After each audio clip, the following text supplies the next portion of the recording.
1 Samuel chapter 9. There was a Benjamite, a man of standing, whose name was Kish, son of Abiel, the son of Zeror, the son of Bechorath, the son of Aphiah, of Benjamin. Kish had a son named Saul, as handsome a young man as could be found anywhere in Israel, and he was a head taller than anyone else. Now the donkeys belonging to Saul's father Kish were lost, and Kish said to his son Saul, "Take one of the servants with you, and go look for the donkeys." So he passed through the hill country of Ephraim and through the area around Shalisha, but they did not find him. They went on into the district of Shaalim, but the donkeys were not there. Then he passed through the territory of Benjamin, but they did not find them. When they reached the district of Zuph, Saul said to the servant who was with him, "Come, let's go back, or my father will stop thinking about the donkeys and start worrying about us." But the servant replied, "Look, in this town there is a man of God. He is highly respected, and everything he says comes true. Let's go there now. Perhaps he will tell us what way to take." Saul said to his servant, "If we go, what can we give the man? The food in our sacks is gone. We have no gift to take to the man of God. What do we have?" The servant answered him again. "Look," he said, "I have 1/4 of a shekel of silver. I will give it to the man of God so that he can tell us what way to take."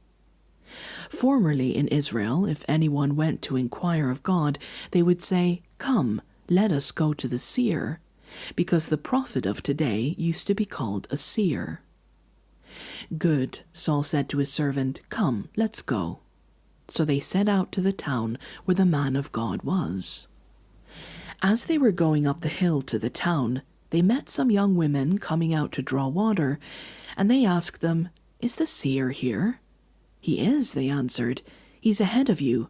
Hurry now, he has just come to our town today, for the people have a sacrifice at the high place. As soon as you enter the town, you will find him before he goes up to the high place to eat.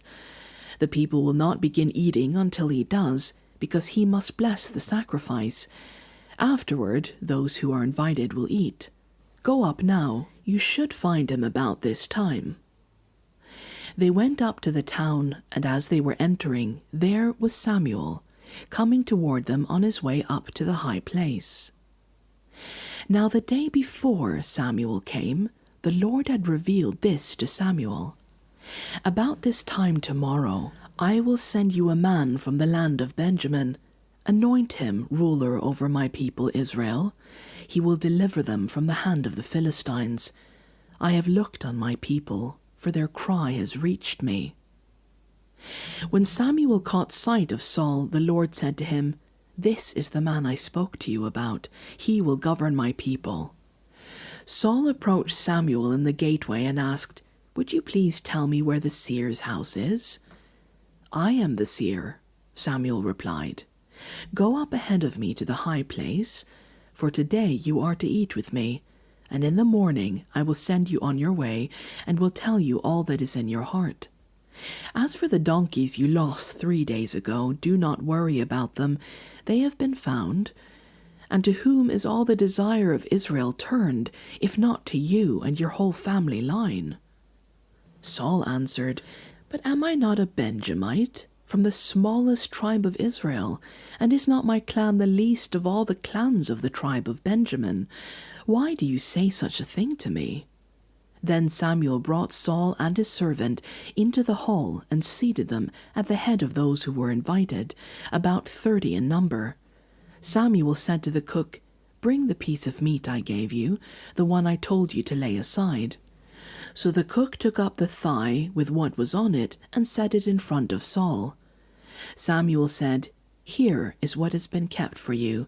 Eat, because it was set aside for you for this occasion, from the time I said, 'I have invited guests.'"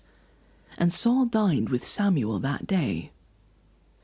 After they came down from the high place to the town, Samuel talked with Saul on the roof of his house. They rose about daybreak, and Samuel called to Saul on the roof, Get ready, and I will send you on your way." When Saul got ready, he and Samuel went outside together. As they were going down to the edge of the town, Samuel said to Saul, "Tell the servant to go on ahead of us." And the servant did so. "But you stay here for a while, so that I may give you a message from God."